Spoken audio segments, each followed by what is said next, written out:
들어서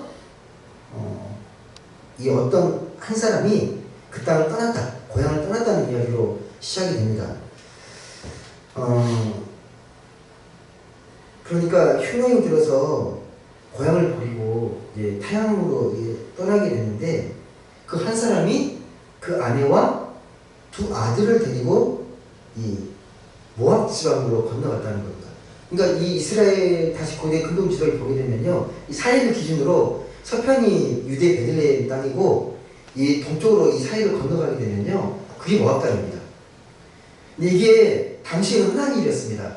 이 시대가 사사가 다스리던 되게 혼란스럽고 전쟁도 많이 나고 흉년도 많이 드는 살기 힘든 시절이었습니다. 그러다 보니까 많이 건너가서 이주해서 살았습니다. 우리가 옛날에 우리 조상들이 흉년이나 먹고 살기 힘들 때 전쟁 나면 압록강을 많이 건너갔거든요. 그거랑 비슷하다고 여기시면 됩니다. 참고로 그들이 모여 사는 지역이 조선족이잖아요. 지금도 북한 주민들이 경제적으로 힘들어지면 이 국경을 넘어갑니다. 중국으로 넘어가게 됩니다. 여하튼 간에 이렇게 너무 힘드니까 고향 땅을 떠나게 된 것입니다. 이 나오미 가족들이. 이 모압으로 건너간 사람이 구체적으로 나오게 되는데, 이름이 엘리멜렉, 가장이죠. 남편이 엘리멜렉이고 그 아내 이름은 나오미, 또 두 아들의 이름은 말론과 기럝이라고 나옵니다. 그런데 힘들게 먹고 살기 위해서 고향을 버리고 타향으로 갔는데 남편이 죽습니다. 엘리멜렉이라는 남편이 졸지의 과부가 된 것입니다. 여러분, 지금의 과부랑 옛날 과부랑은 차원이 다릅니다. 그냥 경제적 약자로 바닥으로 떨어진다고 생각하시면 됩니다. 졸지의 과부가 된 이 나오미가 홀로 이 두 아들을 키워내야 합니다. 그것도 이 타향에서. 근데 아마 이 나오미가 생활력이 강했던 것 같아요. 그 환경을 꿋꿋하게 이겨내면서 두 아들을 장가를 다 보냅니다. 그 타향 땅에서. 물론 이 신부는, 맞이한 신부들은 모압 여인입니다. 이방 여인입니다. 이게 약간 의아할 수 있어요. 어떻게 유대인이 이방인하고 결혼했을까라고 생각하실 수 있는데, 구약에 보시게 되면 이방 여인과의 결혼을 금지하진 않습니다. 근데 권장하진 않아요. 막진 않는데, 이에 대해서 안 좋은 이야기를 되게 많이 하지만 법적으로 금지되었던 건 아닙니다. 형편과 여러 가지 상황 가운데서 여하튼 모압의 여인을 맞아서 며느리를 맞이하게 된 것입니다. 그리고 한 여인의 이름이 나와 있는 것처럼 오르바이고, 또 한 여인 둘째 아들의 며느리 이름이 룻입니다. 우리가 잘 아는 룻. 여러분, 여기까지는요, 물론 힘들고 어려운 사정들 우리가 충분히 상상해 볼 수 있고 평범한 스토리로 우리가 여겨질 수 있습니다. 근데 그 뒷이야기가 좀 더 기구해집니다. 딱 그 10년 뒤에 두 아들마저 다 죽습니다. 너무 불행하지 않습니까? 나오미 입장에서는 남편 의지에서 고향을 떠나 타향으로 가는데, 그 남편이 죽고 두 아들마저 다 잃게 된 것입니다. 당시 살아간다는 게 얼마나 치열했을지 그 문장에서 좀 많이 느껴지거든요. 살아남는 게 정말 힘든 일이구나. 그리고 단지 자식이 잃는 그런 수준이 아니에요. 이 남성은요, 경제의 버팀목을 상징합니다. 근데 그 집안의 남자들이 다 죽어버린 거예요. 다 과부가 됐어요. 나오미도 과부, 두 며느리도 과부가 됐습니다. 상상을 초월하는 어려움이 닥친 겁니다. 나오미 심정이 어떻겠습니까? 여러분이 나오미라면 어떤 선택을 할 것 같습니까? 남들이 봤을 때 이 나오미의 그 인생을 어떻게 바라보겠습니까? 가장 불행하고 짠한 인생으로 여겨지지 않겠습니까? 근데 그렇게 여하튼 힘겨운 세월을 보내고 있는데, 고향으로부터 새로운 소식 하나를 이제 나오미가 접하게 됩니다. 드디어 고향의 기근이 끝나고 형편이 나아졌다는 소식입니다. 그래서 듣던 좀 반가운 소식이잖아요. 그 소식을 듣자 나오미는 결심합니다. 더 이상 여기서 살기 어려우니 고향으로 돌아갑니다. 그러면서 이 두 며느리를 데리고 이제 다시 고향으로 향하게 됩니다. 근데 며느리를 데리고 이제 고향을 떠나고 있는데 문득 이제 그런 생각이 드는 거죠. 자기는 이 고향 땅으로 돌아가는 건데 이 두 며느리는 아니에요. 낯선 타향으로 가는 거예요. 고향을 던지고 이제 낯선 타향으로 가야 되는데 그나마 남편이 있는 것도 아니에요. 남편이 의지해서 고향을 떠나는 것도 아니고 홀로 된 시어머니 하나 의지하고 떠나는 거거든요. 이걸 생각하니까 나오미가 너무 안 된 거죠. 너무 힘든 거고 마음 아픈 일이잖아요. 그래서 곰곰이 생각하다가 8절 9절 보시면 그렇게 얘기합니다. 8절과 9절 제가 한번 읽어드리겠습니다. 나오미가 두 며느리에게 이르되 너희는 각기 너희 어머니 집으로 돌아가라. 너희가 죽은 자들과 나를 선대한 것 같이 여호와께서 너희를 선대하시기를 원하며 여호와께서 너희에게 허락하사 각기 남편의 집에서 위로를 받게 하시기를 원하노라. 돌려보내는 거죠. 너희는 따라올 필요 없다. 너희는 고생할 필요 없다. 그냥 집에 나와서 새 출발해라. 라는 의미로 이제 돌려보내는 거죠. 시어머니 입장에서 이제 배려하는 거죠. 며느리를. 그러면서 뒤에 보시게 되면 그들에게 입맞추며 소리 높여 울었다라는 뒤에 말이 나오거든요. 따스한 이 고부간의 정을 느낄 수 있는 부분입니다. 이 이야기를 듣고 며느리들이 이 소리 높여 울기 시작합니다. 그럴 수 없다라는 거죠. 10절 보시면 그렇게 고백하잖아요. 나오미에게 이르되 아닙니다. 우리는 어머니와 함께 어머니의 백성에게로 돌아가겠습니다. 이런 고백을 하는 겁니다. 여러분이 나오미 입장이라면 이렇게 나오면 어떻게 하실 것 같으세요? 이렇게 나오면 돌려보내려고 했는데 며느리가 아닙니다. 어머니랑 함께 가겠습니다. 그럼 뭐 그렇게 이야기했고 고백했으니까 못 이긴 척 그래, 함께 가자. 데려갈 수 있잖아요. 이 나오미 그렇게 하지 않습니다. 충분히 자기 의사를 표현한 거잖아요. 고백한 건데도 그렇게 하지 않습니다. 다시 며느리들을 설득하는 거죠. 그러지 말라고 강권하며 설득합니다. 이 설득하는 내용이 좀 의아할 거예요. 뭐라고 설득하냐면 그 11절부터 13절까지 계속 나오게 되는데 다른 이야기가 아니라 내가 아들을 낳을 수 없다는 거예요. 내가 아들을 낳아서.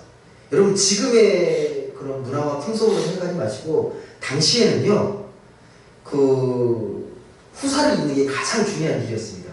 그래서 어떤 제도가 있었냐면 형사 취수 제도라는 게 있습니다. 이게 뭐냐면 큰형이 죽게 되면 형수가 후사를 못 잇게 되잖아요. 그러면 둘째가 형수랑 결혼해서 그 후사를 잇게 해주는 겁니다. 이게 우리가 볼 때 되게 말도 안 되는 일 같은데요. 당시에는요 후사를 잇는 게 가장 중요합니다. 이게 뭘로 연결되냐면 경제랑 연결돼요. 남성은 경제를 상징합니다. 남편 없으면 경제 생활이 안 돼요. 먹고 사는 문제가 막막해 집니다. 그렇기 때문에 후손을 잇는 게 가장 중요한 일입니다. 그래서 이 나오미가 그렇게 얘기하는 거예요. 나는 더 이상 자식 낳을 수 없다. 내가 자식을 낳아서 너희들에게 아들을 줄 수 없다라는 거죠. 설령 재혼하더라도 아들 낳고 키우려면 너무 많은 시간이 걸린다. 그렇게 얘기하는 거예요. 농담이 아닙니다. 상당히 진지하게 얘기하는 거예요. 이건. 너희들을 책임질 수 없다라는 걸 이렇게 얘기하는 겁니다. 네가 어떻게 살려고 하냐고. 나는 이미 늙었고 아들 낳을 수도 없지만 설령 내가 재혼하더라도 아들 낳고 키우는 건 상상할 수 없이 오랜 세월이 걸리는 일이다. 나만 믿고 어떻게 버티겠냐라는 거죠. 아무튼 이 이야기를 듣고 또 이제 대성통곡합니다. 이 딸들이. 이 시어머니와 며느리 사이가 그러니까 이렇게 얼마나 끈끈한지 그걸 느낄 수가 있습니다. 그럼에도 불구하고 끝까지 함께 하려는 그 마음들 그걸 우리가 느낄 수가 있습니다. 여러분 우리가 세상을 살면서 여러 관계를 맺고 살아가거든요. 많은 관계를 맺고 살아갑니다. 가족 관계, 뭐 친구 관계, 뭐 지인, 공적인 관계, 사적인 관계, 뭐 가불 관계, 여러 관계를 맺고 살아가는데 여러분이 맺고 살고 있는 이 인간관계 그 중에 정말 진실한 이 사랑의 관계는 얼마나 되십니까? 많은 관계를 맺고 살아갈 텐데 여러 이해관계를 갖고 살아갈 텐데 그 중에 정말 진실하고 사랑으로 맺어진 관계는 얼마나 되십니까? 만약에 이런 관계들이 부족하다라는 것은요, 이 전부는 아닐 텐데 우리 삶의 관계가 그만큼 행복하지 못한다는 것일 수도 있습니다. 진실한 관계가 부족하다면 우리가 그러잖아요. 핸드폰 딱 꺼냈을 때 힘들고 어려울 때 누군가에게 연락하고 싶은데 그 많은 연락처 중에 막상 편하게 연락할 수 있는 사람이 별로 없다라는 게 마음이 좀 이렇게 좀 공허하게 만들잖아요. 인간적으로 봤을 때 이 나오미와 며느리의 관계는 그래도 진실했던 것 같아요. 사랑의 관계로 있었던 것 같습니다. 여러분 이걸 그래서 단지 옛날 고부간의 관계로만 보지 마시고요. 이 인간적인 관계, 이 관계의 상징으로 보셔야 됩니다. 우리가 어떤 관계를 맺든 간에 진실한 관계가 중요하다는 거죠. 서로를 신뢰하고 사랑할 수 있는 관계, 그 관계를 얼마나 맺고 살아가고 있는가. 예. 그런 면에서 우리 인간적으로 봤을 때 매우 불행하고 이 나오미의 신세가 처량한 신세이지만 이들 관계, 이 나오미와 이 며느리의 관계만 봤을 때는요 정말 끈끈하고 진실한 사랑으로 인해서 행복감이 있었을 겁니다. 이 고대 유대인들이 이 룻기를 읽으면서 그런 생각을 했을 것 같아요. 진짜 행복이 무엇일까? 참 행복이 무엇일까? 그걸 보게 됐을 겁니다. 그들만이 아니라 오늘날 우리도 이 룻기의 말씀을 읽으면서 참된 행복의 의미를 많이 깨닫게 되었던 것입니다. 이 말씀을 읽어가면서. 그래서 말씀을 이어서 보시게 되면요, 이제 난 더 이상 너에게 후사를 줄 수 없다라고 이렇게 나오미가 이야기하자, 이제 큰 며느리는 이제 그 이야기를 듣고 나오미에게 절을 하고 먼저 떠납니다. 하지만 둘째 룻은요 끄떡도 않습니다. 전혀 미동하지 않습니다. 그러자 나오미가 다시 말합니다. 이 동서를 따라서 너도 얼른 돌아가라. 빨리 돌아가라. 하지만 룻은 굳은 결심을 이미 했거든요. 그래서 그 굳은 결심의 진실을 16절과 17절에 담아서 이렇게 고백합니다. 너무 유명한 구절이죠. 많은 신앙인들에게 예송되는, 암송되는 구절입니다. 한번 16절과 17절 한번 읽어보겠습니다. 룻의 고백입니다. 나오미를 향한 룻의 고백인데요. 한번 그 마음을 담아서 읽어보겠습니다. 시작. 룻이 이르되 내게 어머니를 떠나며 어머니를 따르지 말고 돌아가라 강권하지 마옵소서. 어머니께서 가시는 곳에 나도 가고 어머니께서 머무시는 곳에서 나도 머물겠나이다. 어머니의 백성이 나의 백성이 되고 어머니의 하나님이 나의 하나님이 되시리니 어머니께서 죽으시는 곳에서 나도 죽어 거기 묻힐 것이라. 만일 내가 죽는 일 외에 어머니를 떠나면 여호와께서 내게 벌을 내리시고 더 내리시기를 원하나이다. 여러분 이게 어떻게 가능하죠? 얼마나 나오미를 신뢰하길래. 요즘 상상이 다이날과 지금 삶이 다르니까 얼마나 이 나오미를 신뢰했기에 죽음 외에는 갈라놓을 수 없다라고 고백하거든요. 어머니 하나님이 내 하나님이 되고 어머니의 민족이 내 민족이 되고 절대 어머니와 저를 갈라놓을 수 없습니다. 어머니와 나는 하나입니다. 이런 고백이잖아요. 너무 아름답고 훌륭한 신앙 고백인데 이게 어떻게 가능할까 깊이 고민을 하게 됩니다. 그래서 정말 대단한 고백이잖아요.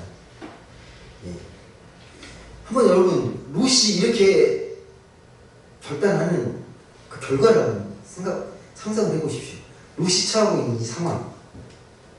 나오미도 과부지만 룻도 지금 과부잖아요.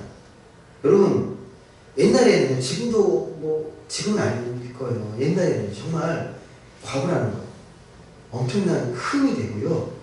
늘 일상 안 좋은 소문들이 따라다닙니다. 과부로 살아가면요 동네 소문들이 안 좋아요. 예. 그리고 무엇보다도 과부의 신은 먹고 살기가 막막해집니다.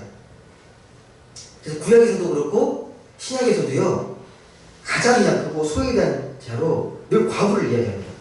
과부가 그냥 나오는 게 아니에요. 과부는 최약자입니다. 그걸 견뎌내고 가겠다는 거예요. 더군다나 과부로 자기 고향에 살아가도 힘든데 낯선 타향에서 또 이방인의 차별이 심한 유대의 마을로 들어가겠다는 거잖아요. 그걸 견뎌내겠다는 거잖아요. 웬만한 결심으로는 쉽지 않은 고백입니다. 몸도 마음도 다 고생이잖아요. 그래도 여러분, 만약에 룻이 고향에 남으면 새 출발할 수 있습니다. 그래도 어느 정도. 또 시어머니 걱정을 덜어드리기 위해서라도 그냥 모압에 남는 게 더 현명할지 모릅니다. 하지만 룻은 그 의지가 지금 결혼해요. 절대 어머니 버리지 않고 어머니를 끝까지 따르겠습니다 라고 이야기하는 겁니다. 결국 이 과부 둘이 이 유대 베들레헴 땅으로 들어가는 겁니다. 여러분, 이 베들레헴이라는 뜻은 참고로 이 벳이 집이라는 뜻이고요. 레헴 그러면 빵이거든요. 그래서 빵집이에요. 여러 가지 의미가 있는데 이게 육계의 양식뿐만 아니라 영의 양식을 찾아서 다시 고향으로 돌아간다는 의미가 있습니다. 베델 그러면 하나님의 집인 것처럼 하나님의 초소, 하나님의 곳, 이게 베들레헴입니다. 예수님께서 그래서 베들레헴에서 태어났잖아요. 영의 양식이 기원이 되는 곳으로.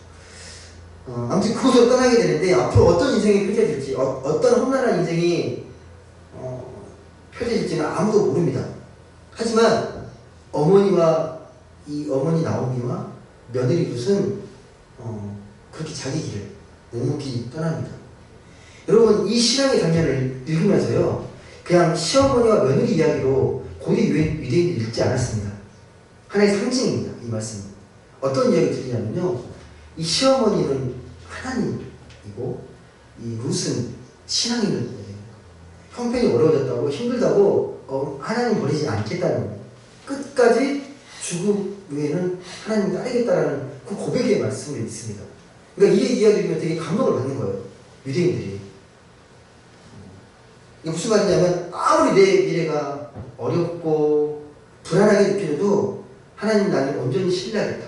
그 믿음을 위해 신앙의 내용이 되어가야 한다라는 것을 이 룻기의 말씀을 통해서 유대인들은 읽습니다. 근데 이 말씀의 모태가 되는 이야기는요, 아브라함 이야기예요. 아브라함도 본토 친척 아비 집을 떠났잖아요. 그 집을 떠났습니다. 예. 우리가 이 이야기를 너무 많이 듣고 우리가 결과를 뻔히 알기 때문에 그렇지, 믿음으로 떠났겠지라고 생각하시는데요. 아브라함의 처지에서 읽으면요, 이건 어마어마한 일인 거예요. 좀 생각해 보십시오. 이 고향 본토 친척집을 떠난다는 건요, 자기의 모든 것, 생명을 걸고 떠나는 거예요. 당시에는. 그곳은 당시 이 메소포타미아는 가장 번화하고 번영된 도시거든요. 또 안정된 곳이고, 이곳을 떠나서 다른 곳으로 간다? 생명과 안전이 담보되지 않는 미지의 곳으로 떠나는 거죠. 엄청난 모험을 하는 거죠. 그러니까 쉬운 게 결정이 아닙니다. 이런 이야기를 알고 있는 유대인들이요, 이 룻기 이야기를 읽으면요, 더 은혜가 됩니다. 이 신앙의 유산을 잘 받아서 이 룻과 나오미도 믿음의 길을 걸어갔구나, 하나님 믿고 그 길을 걸어갔구나, 그렇게 이 말씀을 이해합니다.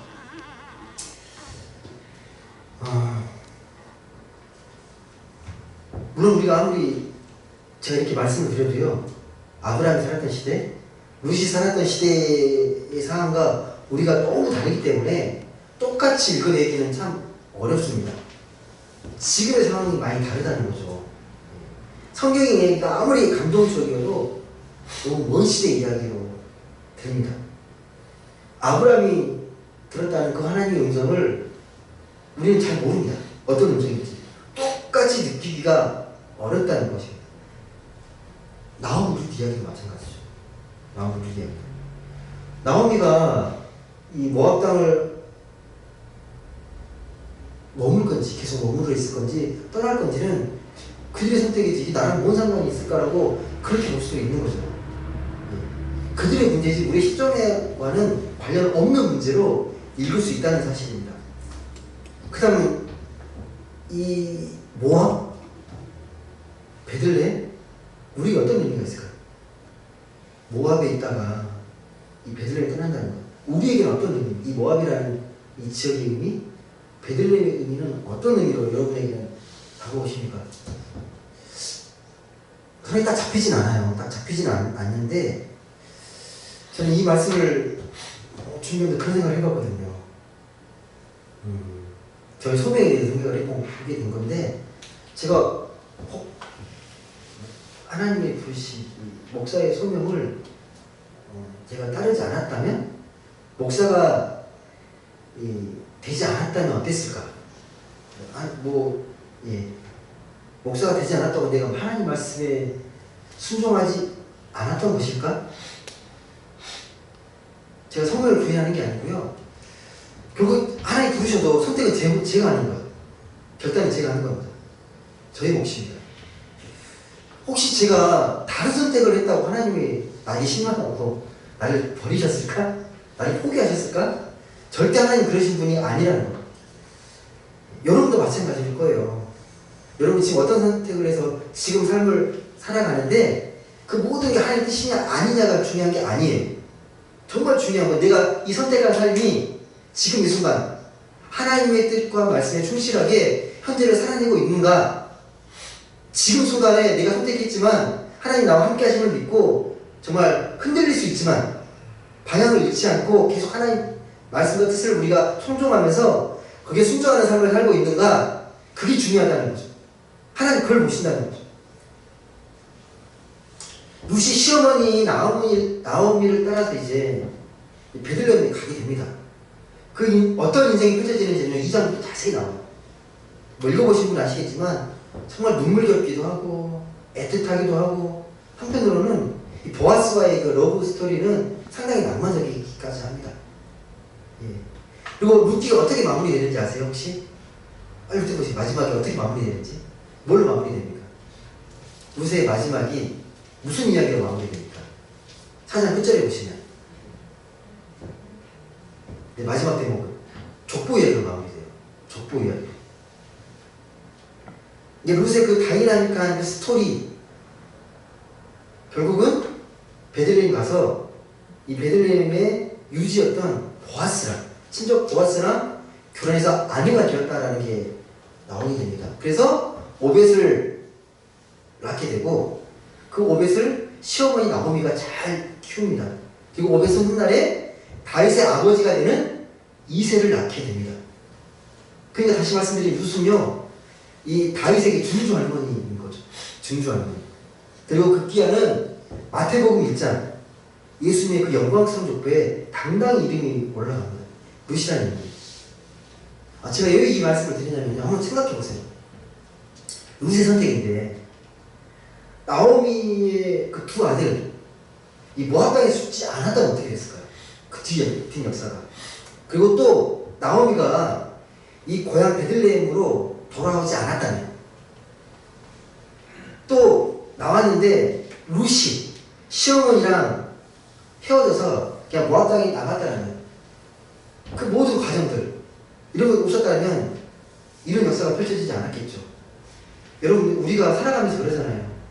우리가 머릿속에 계산하고 예측하고 예상하는 대로 흘러가지 않아요. 예. 하나님의 계획과 섭리가 있습니다.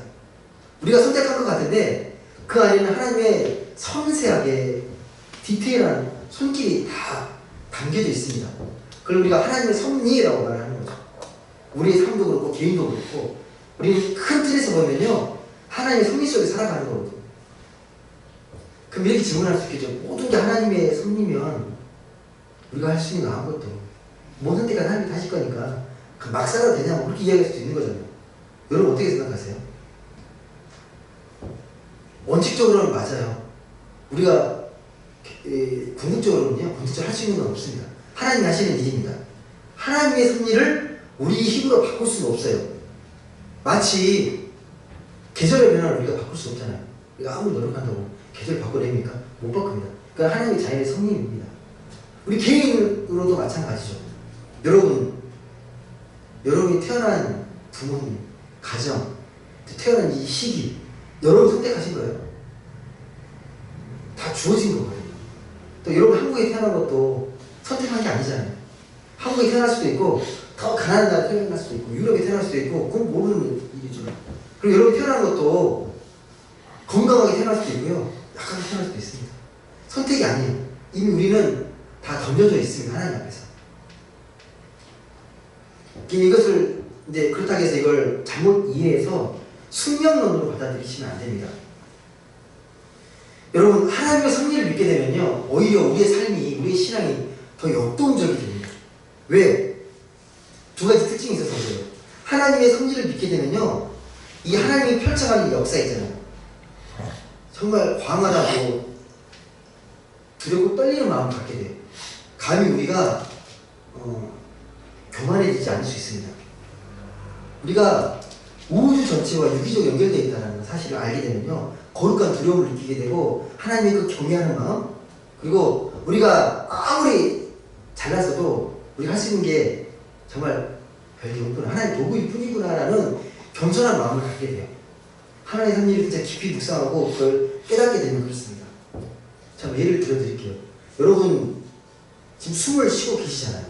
여러분이 이 숨을 쉬고 있는 이 숨은요, 어떤 식물이 생산해서 여러분의 코에 들어가는 걸 거예요. 그 도움을 받고 있는 거죠. 여러분 스스로 생존하고 호흡을 하십니까? 식물과 자연의 도움을 받고 있잖아요. 또 우리도 숨을 내뱉는데, 이 숨을 내뱉는 건 식물들에게 탄소 동화작용을 통해서 성장하는 데 도움을 주잖아요. 다 관계를 맺고 있죠. 우리가 먹고 있는 이 밥과 쌀도 늘상 듣는 이야기겠지만 내가 스스로 생산하는 게 아니잖아요. 태양과 바람과 물과 뭐 이런 것들이 다, 또 은근 피땀거리니 가끔 이 다 하나로 연결돼서 곡식의 열매를 맺어서 우리가 양식으로 먹게 되는 거잖아요. 다 연결되어 있다라는 거죠. 다 연결되어 있습니다. 근데 이걸 연결하시는 분이 바로 하나님이십니다. 하나님께서 온 우주 만물을 유기적으로 다 연결하고 계세요. 그래서 하나님을 어떻게 표현하냐면, 하나님은 처음과 끝이 되신다. 알파와 오메가다. 그래서 우리 인생을 어떻게 표현할 수 있냐면, 한마디로 하나님 펼쳐가시는 이 알파와 오메가, 처음과 마지막 사이에서 그렇게 살아가는, 하나님의 역사 속에 살아가는 그런 존재라는 겁니다. 또 한 가지는요, 하나님의 섭리를 믿게 되면 우리가 어떤 어려움이 있더라도 쉽게 흔들리지 않습니다. 나오미의 룻을 잘 보십시오. 너무 불행하고 어려운 처지에 있는 사람들인데, 나오미를 어떻게까지 얘기했냐면, 여호와께서 손으로 자기를 치셨다라고 고백합니다. 예. 마치 하나님을 향해서 처절하게 원망했던 욥의 처지를 이야기하지만, 나오미의 룻은 어떻습니까? 그럼에도 불구하고 하나님의 섭리와 함께 하심을 믿기 때문에 고향 땅으로 돌아간 거예요. 절박한 상황에서도 흔들리지 않고 묵묵히 자신의 길을 걸어갔던 인물이 나오미와 룻입니다. 여러분, 우리도 그렇잖아요. 우리가 아무리 신앙이 좋다 그래도요, 순간순간 어려움이 닥치고 괴로운 일이 있으면 흔들립니다. 순간순간 흔들리지만 우리의 삶의 방향만은 잃지 않을 수 있습니다. 어떨 때? 우리가 하나님의 섭리를 믿게 되면, 우리의 운명을 하나님께서 굳게 지키신다는 사실을 우리가 믿기 때문에 그 하나님의 섭리하심 속에서 우리가 우리 믿음을 온전하게 지켜나갈 수 있다는 사실입니다. 말씀을 맺겠습니다. 사랑하는 우리 높을 때 행복한 교회 가족 여러분, 혹시 오늘 말씀을 보시면서 나오미와 룻처럼 이자시 너무 불행하다고, 또 더 힘든 나락으로 떨어질까봐 노심초사하시거나 두려운 마음을, 불안한 마음을 갖고 계십니까? 특히나 요즘 이런 코로나 같은 이런 코로나 블루가 되어가는 상황 속에서는요, 충분히 그럴 수 있고 그런 마음 충분히 이해됩니다. 그럼에도 저는 오늘 말씀을 의지해서 감히 이렇게 말씀드리겠습니다. 돈이, 이 코로나, 이 세균이 아무리 커 보이고 또 돈이 세상을 지배하는 것 같지만, 이 세상을 지배하고 섭리하시는 분은 하나님이시다. 하나님이 우리를 지키고 계신다. 우리를 생명으로 함께하고 계신다. 모든 생명과 힘의 근원 되시는 하나님이 이 세상을 주관하시고 또 우리를 사랑하셔서 우리를 늘 생명으로 지키시고 우리 각자에게 필요한 생명의 힘을 공급하고 계신다. 이걸 꼭 믿으셨으면 좋겠습니다. 부디 하나님이 우리를 향한 이 신실하신 약속과 보호하심 이걸 잘 믿으시면서 이번 한 주도 이 성령의 도우심 속에 밝고 건강하고 행복하게 살아가시길 주님의 이름으로 간절히 소망합니다. 기도하겠습니다. 사랑의 하나님 감사합니다. 오늘도 이렇게 주님 앞에 나와 하나님을 기억하고 또 예배하고 찬양하고 기도하며 또 말씀을 들었습니다.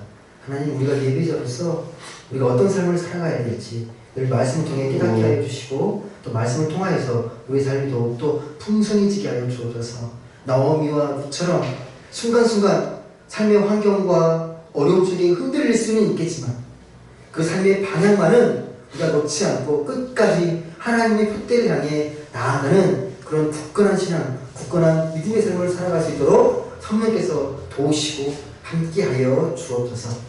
감사드리며 사랑이 많으신 예수님의 이름으로 기도드립니다. 아멘.